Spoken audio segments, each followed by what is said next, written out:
Boa noite, amigos. Hoje nós vamos falar do lugar mais charmoso do Recife Antigo, que é o Moendo na Laje, que é uma casa que abriu aí, já é o maior sucesso e é realmente um lugar belíssimo. Nós recebemos com muito prazer o chefe Rafa Vasconcelos. Ô Rafa, como foi a ideia do Moendo na Laje? Na verdade, eu sou consultor de restaurantes, né? Eu já fiz mais de 70 restaurantes aí pelo Brasil. E estava no momento de fazer o meu, assim, de ter realmente minha identidade 100% dentro de um restaurante. Foi quando surgiu a oportunidade, apareceu para mim aí por um grande parceiro, que achou esse local, que foi em cima do antigo que é em cima do antigo moinho de farinha do Recife. Moinho Recife, No né? Moinho Recife, e terminou que essa área ela não estava nem alugável ainda. E a gente chegou, quando olhou, bateu o pé e disse, tem que ser aqui. Aí foi quando a gente foi tentar montar um pouco do conceito da casa, mas foi algo que caiu assim no meu colo e graças a Deus aí vem dando certo e... Uma vista horrorosa que tem de lá, né? É um dos pontos fortes, é a vista deslumbrante, É né? a vista. A gente tem a vista realmente 360 graus de Recife, né? Por a gente estar em cima ali no Recife Antigo, não tem prédios muito altos, né? A gente está ali como se fosse o 8º andar mais ou menos. Então a gente tem a vista mar, vista Olinda, vista Boa Viagem e vista Recife Centro ali toda. E qual é a hora de funcionamento? A gente está abrindo final de semana para almoço e jantar e dia de semana apenas jantar. E até deixar tudo redondo para depois a gente abrir todos os dias almoço e jantar. Ainda não está redondo, não, está quadrado. É porque tem pouco tempo de inauguração, aí a gente precisa realmente deixar a casa Porque tem casa redonda. que entra com o negócio de soft opening, você já entrou para valer. Como a gente tem a expertise de vários restaurantes que a gente já passou, a gente já começou com tudo, com o cardápio do jeito que eu já tinha programado, com a casa realmente lotação máxima todos os dias. Capacidade para essa lotação. 270 pessoas sentadas. Já Já é bem grandinho, assim, para Recife ele já é uma casa de um grande porte, assim, já Sim, chega no final chegando. de semana para almoço também. Almoço e jantar no final de semana, de meio-dia até o último cliente ali. Normalmente a gente fica... O Recife Antigo em si, ele não... A gente ainda está entendendo, mas ele não roda até de madrugada tão tarde. Então, acho que meia-noite, 1h da manhã está sendo mais ou menos a hora que a gente está terminando aí. Agora, você deve ter tido uma dificuldade muito grande, né, Rafa, para fazer o cardápio, porque você, nesses restaurantes todos que você deu consultoria, criou vários pratos. Como foi escolher o cardápio da Laje? Na verdade, como você falou, a gente tem vários cardápios aí que a gente já fez, mas para esse específico, eu queria que fosse realmente toda a minha identidade de cozinha, toda a minha base familiar, da minha avó, da minha mãe, de todo mundo que passou, de pessoas que já passaram na minha vida aí. Então, a gente pegou realmente pratos bem afetivos, pratos pernambucanos, trouxe uma releitura de algumas coisas pernambucanas também, alguns pratos dando o nosso toque especial, mas foi bem difícil. A gente fez bastante teste aí, passou quase um mês fazendo teste, todos os dias um prato diferente. E quando chega um amigo seu lá e diz, Rafa, escolha para mim o prato, qual é o que você sugere? O que eu sempre falo é a nossa paella, né? A gente tem uma expertise boa em paella, a gente faz paella ao vivo também, todos os sábados. E tem a paella também do dia a dia. A gente tem uma paella para 2 ou 4 pessoas, que ela vem na panela mesmo, a gente deixa queimar ali embaixo um pouquinho, fazer o socarrá. Aí tem paella de camarão, tem a paella com polvo e tinta de lula. Aí eu fiz uma paella sertaneja, que aí leva carne de sol e carne de cordeiro, e tem uma paella vegetariana. Então, quem pede hoje, minha indicação sempre é a nossa paella. Como eu estou hoje com o espírito masoquista, com a fome arretada, eu quero saber como é que você prepara essa paella. Diga aí, para eu ficar com água na boca. A paella em si, muita gente pergunta, Rafa, é paella ou paella? A paella é quando ela é espanhola, a paella é quando ela é argentina. A gente faz a paella, a espanhola. Então, primeiro processo, a gente faz os pimentões, pimentão amarelo e pimentão vermelho, com bastante azeite, porque a paella, o sabor inicial dela é feito pelo pimentão. Então, a gente dora os pimentões, depois a gente faz todo o processo de cada um no seu tempo de proteína. Tipo, se for na paella do chefe, que a gente chama, que é a que a gente mais vende, A gente começa com os pimentões, depois a gente entra com o arroz específico para paella, que é o arroz bomba, que é um arroz espanhol. Arroz bomba? É, o arroz não bomba. Explode, não? Arroz bomba? Onde é que tem esse arroz bomba? Só vende, na verdade, no fornecedor de São Paulo, a gente manda trazer. Ah, então seu arroz é arroz exclusivo. Explosivo, Sim, aí bota o Aí arroz. que a gente coloca o arroz, deixa ele dourar um pouco, depois a gente entra com alguns temperos, que a gente coloca o açafrão, o legítimo açafrão, e alguns temperos que eu uso, deixa dourar um pouco. Depois a gente entra com caldo ou de legumes, ou de frango, ou de polvo. Aí depende mais ou menos do que a gente vai seguir a linha. E depois a gente vai colocando os frutos do mar, cada um no seu tempo. Tipo, o camarão ele é o último a entrar por causa do tempo de cocção dele. Aí a gente coloca mexilhão, lula, a gente usa um chouriço português de linguiça, também para dar aquele gostinho defumado. Aí cada um dentro do seu tempo. E finaliza, a gente deixa dourar e deixa ficar aquele queimadinho embaixo. E depois a gente finaliza com aioli, que é tipo tipo uma maionese de alho, e alguns brotos, alguns azeite, um azeite defumado que a gente tem na casa também, fica bem bom. Aí você me deu esse presente, a minha fome aumentou mais ainda. Ô Rafa, e essa que você prepara no sábado, como é? Tem um mise-en-scène, você lá? Tem que ter esse mise-en-scène, né? A gente faz O que é que eu quis fazer nos sábados, né? Eu quis que a gente tivesse, qualquer turista que tivesse dentro da cidade ou qualquer pessoa da cidade soubesse que todo sábado eu iria ter uma panelona ao vivo. Então, todo sábado, entre 1 a 2 horas da tarde, eu faço uma panelada ao vivo. Panelada que eu digo na paelleira mesmo. Aí eu já fiz paella a tradicional, já fiz arroz de polvo, já fiz um arroz de rabada, mas aí tudo nessa panelona. A gente faz lá, vende como prato do dia. A pessoa pede o prato mesmo, em vez de pedir um prato para 2, 3 pessoas, a gente vende ele como prato do dia. Mas é legal, porque termina que a gente faz a gente chama de mise en place, que é a praça ali, a gente coloca todos os insumos ali e vai fazendo ao vivo, as pessoas tirando foto, interagindo, aí a gente coloca para mexer ali um pouquinho, chega aqui, mexe aqui um pouquinho essa panela. É uma munganga também, né? Faz a munganga. Faz uma munganga, né? E já é um grande sucesso, né? Já, graças a Deus a gente. E domingo? Domingo é o dia de você comer fora de casa. Domingo é um dia atípico, né? Que ele lota de quando abre até quando fecha e termina que todo mundo chega no mesmo horário, que domingo, no sábado a gente tem um almoço, vamos dizer, um pouco mais espaçado. Mas quando chega no domingo, deu 12h30 em diante, já a casa já está 100% lotada. E lá, Rafa, tem esquema de estacionamento? Tem. Como a gente está em cima do prédio do Moinho, que é o empresarial, né? O empresarial ainda está se ajustando, ainda está recebendo algumas empresas. A gente tem um estacionamento dentro do mall para 650 carros, né? Então, é edifício garagem, 650 carros. São, se eu não me engano, 7 andares de estacionamento. Que aí você chega, estaciona, desce um elevador, só passa pelo mall do prédio, pega outro elevador e vai para a nossa cobertura. Que eu não gosto de chamar de rooftop, porque eu gosto de chamar de laje. Que aí a gente está numa pegada mais descolada, né? Sim, porque tem um negócio samba na laje, não sei o quê, né? Tem essa história da laje aí, a gente quis puxar um pouco essa ideia e ser algo mais descolado, algo mais pernambucano, algo sem muita pompa, sabe? Assim, como é que pode dizer? Algo mais... Ô, Rafa, como é que a cozinha entrou na sua vida? Aí é um pouco emocionante. A cozinha, na verdade, a minha vida toda a minha vida de história, sempre foi pautada pela comida, assim. Minha mãe sempre vendeu lanche no trabalho para poder completar a renda familiar.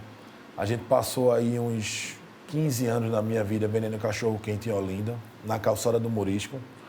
A gente... Era bom o cachorro-quente? Era cachorro-quente, era o melhor que tinha. Cachorro-quente, macaxeira gratinada, sanduíche natural. Eita, aí é que tá danado. A gente fazia de tudo, aí se virou durante uns 15 anos para ajudar realmente na renda, assim.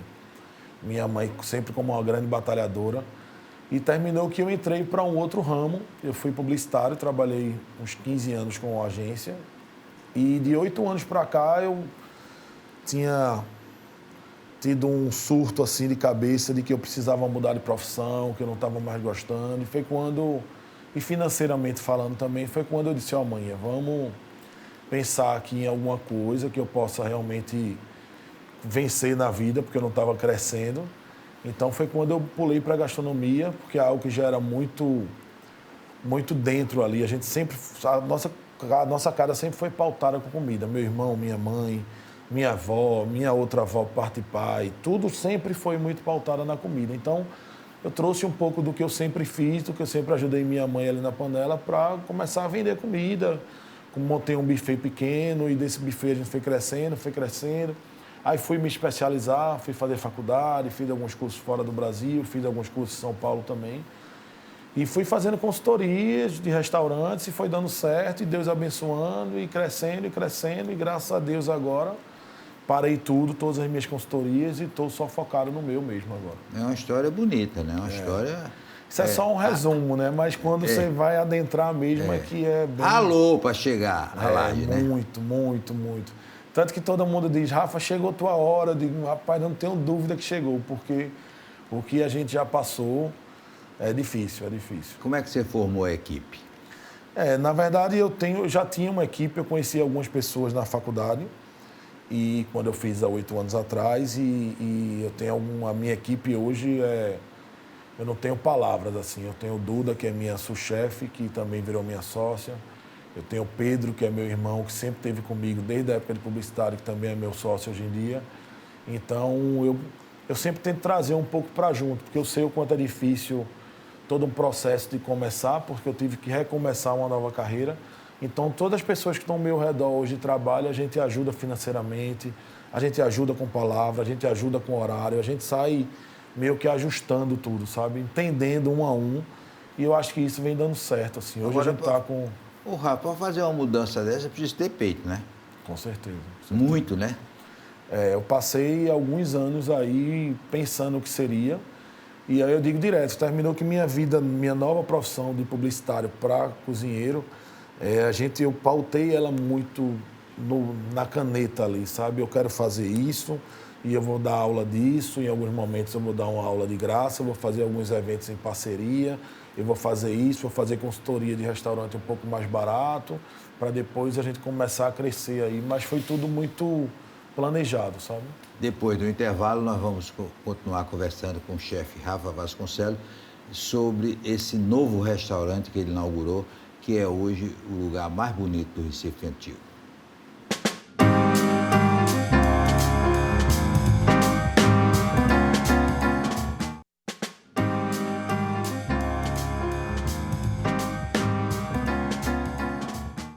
Ô, Vasconcelos, eu senti aí pelo negócio do arroz bomba que você é muito rigoroso nos insumos dos pratos, né? É só top. Tem que ser, né? A gente, para poder, eu não digo nem que para poder entregar um prato com excelência tem que usar insumo caro, né? Na verdade, é usar um insumo certo no momento certo. A paella espanhola original, ela usa o arroz bomba, então eu não posso chegar e colocar um arroz parboilizado em alguma situação. Eu posso até cobrar mais em alguma situação no valor, mas realmente entregar o que eu estou dizendo para entregar. Tipo camarão. A gente usa o camarão VG, que é um camarão de alto mar, que é um camarão grande mesmo ali, para finalizar nossas paellas. Então, a gente tenta realmente fazer, não que... A gente tem outros pratos lá que seguem uma linha usando insumos mais pernambucanos. Por exemplo, conta aí outros pratos. Um exemplo. A gente tem um prato hoje que é um musseline de carne de sol, um musseline de macaxeira com queijo de manteiga do sertão. E a própria carne de sol que a gente também usa uma carne de sol do sertão. Então, a gente traz algo meio pernambucano, faz um feijãozinho daquele que a gente gosta de comer aqui. Aquele tropeiro que não é o tropeiro mineiro, é o nosso tropeiro aqui meio que pernambucano. Então, a gente tem vários outros pratos lá. E aí também tem releituras. Um exemplo, eu tenho hoje um bolonhesa de polvo. Acho que ninguém nunca comeu um bolonhesa de polvo, né? Mas a gente tem um nhoque artesanal e a gente faz um polvo, depois a gente pega esse polvo, processa ele, deixa uns tentáculos ali também, puxa ele, fica bem bom. E é fácil conseguir polvo bom? Tem grandes fornecedores aqui. O nosso litoral, ele é muito bom para isso, né? O litoral aqui, essa costa nossa que vai até o Rio Grande do Norte, a gente tem um bom peixe, um bom frutos do mar, tranquilamente. Ô, Rafa, me diga uma coisa, como é o departamento de bebidas da laje? Hoje a gente tem uma marca exclusiva de bebida, de cerveja, que a gente até hoje nesse momento atual, é uma marca que não existia em Pernambuco, não existia no Nordeste. E Como é o nome? Pode falar? Pode. Hoje a gente tem uma casa exclusiva Blue Moon. Blue Moon é uma cerveja bélgica que, na verdade, agora é por dentro da Heineken. E a gente é a única casa Blue Moon do Nordeste, 100% Blue Moon. É boa? É maravilhosa. Maravilhosa. Boa. E aí a gente é a casa exclusiva. E a carta de drinks, a gente tem uns drinks autorais incríveis. Eu quis fazer todos os drinks autorais, não fui eu que fiz, mas chamou um consultor, que é Luciano. Mas eu quis fazer todos eles com frutas pernambucanas, sabe? Nossas frutas, nossa essência. Tipo, quando a gente vai falar de drink, todo mundo pensa um drink mais elaborado. E eu quis fazer algo, a gente tem o caju, tem tamarindo, tem cajá, tem acerola. Então, nossos drinks autorais, tirando os clássicos ali que são caipirosca, algumas coisas assim, os da autorais mesmo, todos eles têm um toquezinho de fruta pernambucana. Você já fez muita sacanagem comigo aqui, da comida, da paella. Eu quero, para piorar a situação, as sobremesas da laje. As nossas sobremesas são releituras também. A gente pegou, tipo, a gente tem uma releitura de um bolo de rolo pernambucano, que a gente termina que pega um pãozinho fofinho, um bolinho fofinho, a gente tem uma calda de goiabada, elas em tiras ali que a gente coloca um sorvete também e a gente faz uma releitura. Como eu também tenho uma loja de banoffee, né, que é a Noff Banoffee, a gente também levou para lá a nossa banoffee. E eu tenho um duo de chocolate, que é um chocolate amargo com chocolate branco, mais o chocolate branco com infusão de tomilho, de capim-santo, que aí quando você come ali dá aquela explosão na boca e tem mais um monte lá. Eu já vi que a sacanagem dele foi completa. Agora, completou. E as entradinhas lá? As entradas, a gente tem algumas opções. A gente tem o polvo glaciado, polvo inteiro. Você gosta de um polvo, né? Tem polvo de tudo que é lugar. Daqui a pouco vai ter sobremesa de polvo. Sim, Vamos pensar. A gente tem o polvo glaciado, tem uma tostada, que é um pão artesanal que a gente faz e faz ele com burrata. A gente tem os caldinhos, que a gente tem um caldinho pernambucano, que é aquele de feijão, né, que a gente está acostumado. E eu fiz um caldinho de frutos do mar com feijão branco. Aí, a gente chama de feijoada do mar. E nesse caldinho a gente tem peixe, siricatado, camarão, não tem polvo, e feijão branco.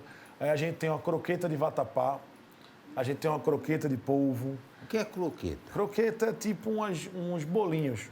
Só que para ficar mais bonitinho a gente chama de croqueta. Mais charmoso, né? Aí a gente tem um filé no molho primadona, a gente tem um camarão na brasa, porque lá a gente tem um forno à brasa. Então, a gente tem uma fraldinha na brasa também, tem carré de cordeiro, tem muita coisa. Tudo gostoso. Assim espero, né? E você está sempre criando coisas novas, pensando em coisas novas? Sempre, sempre. Na verdade, esse cardápio que a gente tem hoje, ele é acho que 10% do que eu quero colocar. 10%? 10%. Termina que a gente, nas reuniões, a gente fica, rapaz, tem que cortar cardápio aqui, tem que diminuir.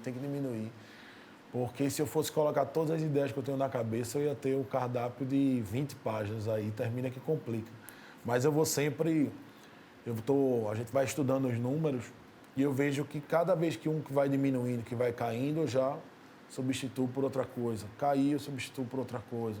Posso fazer lançamento, prato do dia, prato do final de semana, para poder minha cabeça relaxar de tanta ideia que eu tenho. Porque evidentemente que numa segunda fase você vai pensar de abrir no almoço também todo dia, né? Porque tem muita gente que trabalha ali no Recife Antigo, né? O polo digital, sim. Né? E é uma carência muito grande de restaurantes no Recife Antigo. Sim. Que vários fecharam, né? Com a crise, e aí você pode criar lá o almoço executivo, né? A gente vai ter, está bem próximo de ter aí. Aí eu vou conseguir jogar um pouco dessas minhas ideias aí no prato do dia. Prato da segunda, o prato da terça, o prato da quarta, eu jogo cada dia uma ideia aí da minha cabeça. E qual é? Todo mundo tem seus ídolos. Qual é o chefe que é o ídolo de Rafa? Quando a gente fala de pernambucano, não tem melhor do que César Santos, né? Número um, né? César é um marco, assim, é uma humildade em pessoa, é um grande parceiro, é um grande cozinheiro, é um grande chefe de cozinha, é um grande gestor do restaurante, mais de 30 anos, a Oficina do Sabor.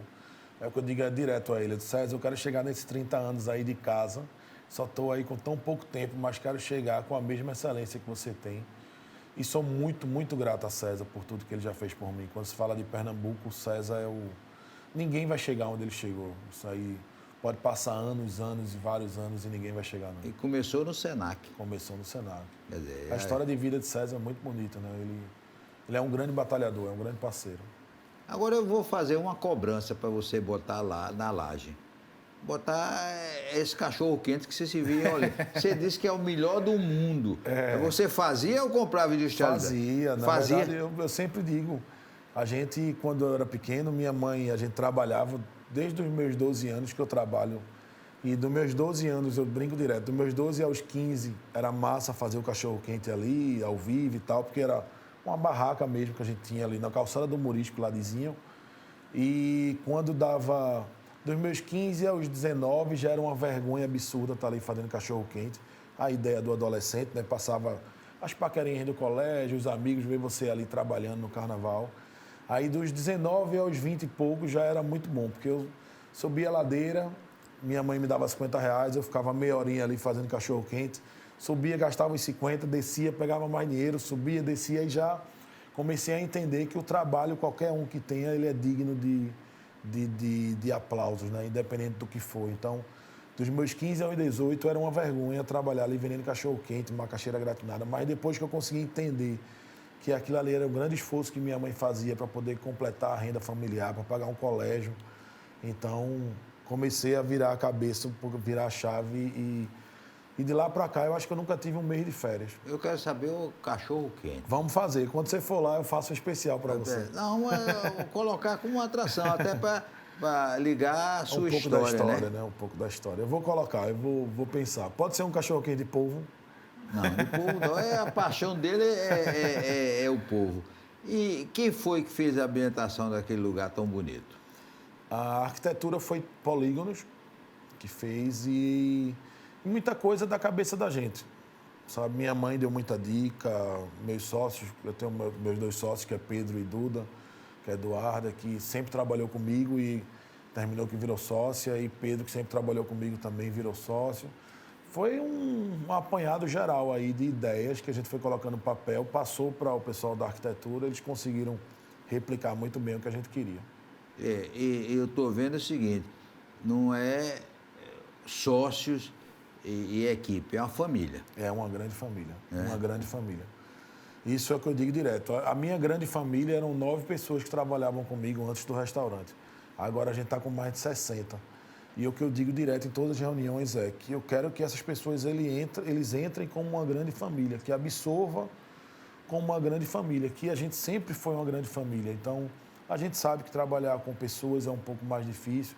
Vai ter uma briga ali, vai ter uma briga aqui, mas é prezar ali para que todo mundo esteja em harmonia, sabe? É o que eu peço a Deus todos os dias, para que a gente trabalhe em harmonia. Que eu já passei por muito restaurante, eu sei o quanto é difícil, é exaustivo, é cansativo. A gente trabalha no final de semana, a gente trabalha no dia que todo mundo está se divertindo. Mas quando a pessoa come ali, diz que a comida está boa, que faz um elogio, é recompensador da ponta a outra ponta. Porque a gente não tem ideia, né, Rafa? E a gente vai para o restaurante, está comendo aquele prato bonzinho, mas não sabe a guerra que foi na cozinha para fazer aquilo. Exatamente. Né? Não sabe a guerra que foi para comprar, não sabe a guerra que foi para pagar, não sabe a guerra do garçom, não sabe a guerra... Né? A gente termina que chega a ver um ambiente bonito. Às vezes a gente até reclama em algumas situações que o prato está atrasando e tal, mas é tanto processo por trás que, às vezes, é o que eu digo direto também. A gente não pode mandar na cabeça das pessoas, né? Eu brinco com minha equipe pode ter levado uma gaia, pode ter brigado com uma mulher, pode estar passando fome em casa e a gente não sabe. Então, a gente precisa trazer para junto, conversar e dizer, está tudo bem, você está mais calado, está precisando de alguma coisa. E realmente chegar junto. Se for financeiro, chegar junto. Se for afetivamente, chegar junto. E assim a gente vai ganhando, né? E o gaiado, você resolve? Não, cara, aí a da gente gaia só não diz, tem mais jeito, a gente não. só diz, você deixa, consola, vai embora. né? Consola. Abraça, libera uma lapada de cana ali para ele, tá tudo certo. Nós queremos agradecer a Rafa e eu, como eu já disse e repito, é o lugar mais bonito do Recife Antigo, sem dúvida, a Laje do Moinho, que além da beleza do lugar, ainda tem essa comida maravilhosa de Rafa. Um forte abraço, até amanhã, se Deus quiser.